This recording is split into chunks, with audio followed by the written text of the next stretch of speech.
Garmin sent us two of their dash cams for review, the X310 and the Mini 3. So let's check them out in this, the Real DCCarGuy video. Dash cams have come a long way since I first got one over a decade ago. It was heavy and I had a really hard time keeping it mounted on the windshield. That is not a problem with the Garmin units. They are both so light, you kind of wonder if they're worth the price, which surely is not based on weight. It is really based on all the technology built into these two similar units. So let's see which unit is right for you. The X310 at $399.99 retail, and the Mini 3 at $149.99 retail. Both have excellent video collection. The more expensive X310 with 140 degrees diagonal field of view in 4K offers a lot more, as you would expect for the price, while the less expensive Mini 3 at 1080p and 140 degrees diagonal field of view also provides really solid dash cam performance. Each one has plenty of tech. The larger X310 has a clear video display of what it is seeing and an audio warning system, while the Mini 3 is just a camera and it will beep at you to let you know it was doing something that you asked, but it won't warn you of anything. Let's start with the X310 for close to $4. This little device will save you that in speed camera tickets alone. The X310 features a display that will alert you both visually and audibly to a variety of conditions that are out there, speed cameras being the biggest one. They say it informs you of the distance to red light cameras, but I have not been able to tell the difference between those alerts and the speed camera alerts. The X310 will let you know if you're going out of your lane or going over the lines, or it thinks you're going over the lines into another lane.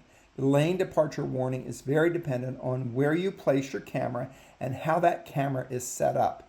Since I had it all set up wrong, it continually told me I was departing a lane when I was not.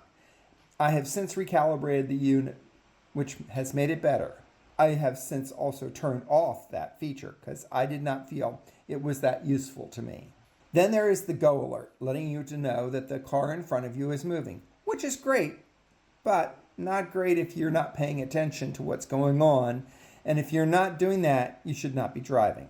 I found that if the car in front of me moved a small amount, or the car in front of that car moved, it would tell me that traffic is moving, even though it really wasn't.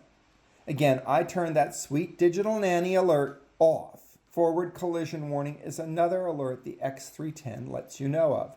While it is useful, I found with the crazy drivers who pull in front of you, it alerts you to that, and you are already well aware of their bizarre behavior. Now the Mini 3 doesn't do any of those alerts. It's just a very basic dash cam that videos and takes pictures. It's like its more expensive brother, just without all the alerts. And it doesn't have 4K definition. With simple voice commands, you can save video clips, start or stop audio recording just by asking it to do so. I found that both cameras do indeed respond to your voice. Okay, Garmin, record audio. Or maybe, okay, Garmin, stop audio. The camera plays a tone when it recognizes your command and then does whatever you have asked it to do. Setting these cameras up, while the Garmin Mini is pretty basic, so setup is exceedingly basic. Just attach the stalk to the windshield and then click the camera into it. Run the wire to a USB outlet. It uses a USB-C connector to the camera for power. The nice thing about the Garmin wiring is that it's the same for both units. So if you buy the cheaper unit, you can always upgrade. Then you run the wire however you want, where there is a 12-volt cigarette lighter outlet, and use the supplied adapter, which has two USB-A outlets, and plugged in the USB-A cord that came with the cameras. Now that will work while the car is on. And you can also hardwire them into your car so that they always stay on and are always on guard, watching an alert, especially if they feel a jolt, so that they will start recording whatever that jolt might have been. The X310 does need to be calibrated, so don't do what I did at first and just make up the calibration and where it would be located, because that confuses the alerts. It's easy to reset, so no problem if you do indeed do that. Open the settings and choose your horizontal placement and vehicle height, vertical placement. And then make sure that you know how to turn on or off the warnings that you want or do not want to use. Now let's talk about the Garmin Drive app or navigation app and the Garmin Vault. While you're not supposed to use your phone or apps on your phone while you're driving, while parked, it's okay. Maybe not in traffic now. Now step up onto the Garmin Vault. This is an online storage area that your app will work with and that your Garmin Dash Cam will work with through the app. For a few dollars each month or a yearly fee, you do get 30 days to try it out for free, which I did, but then I did not do enough on it, so I am paying a monthly service fee right now until I understand it better. So which of these units would you choose? Well, if you want a basic dash cam, this one's great. If your car has all of the nannies already telling you that things are moving, that there is speed cameras, you might not need this, but if you have an older car, maybe you want some of those details. Maybe you want to be alerted about traffic cameras and speed cameras. So that would be a good one for this one. But honestly, I think the video quality out of both of these is excellent.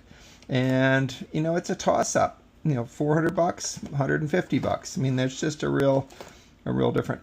I kind of like this one myself. Even though my car doesn't have a lot of the nannies in it, I just don't really want to be told everything. Quality is excellent on both of them. So choose your Garmin and check out our other videos here on this channel. Thank you so much. And until next time, we'll see you out on the road.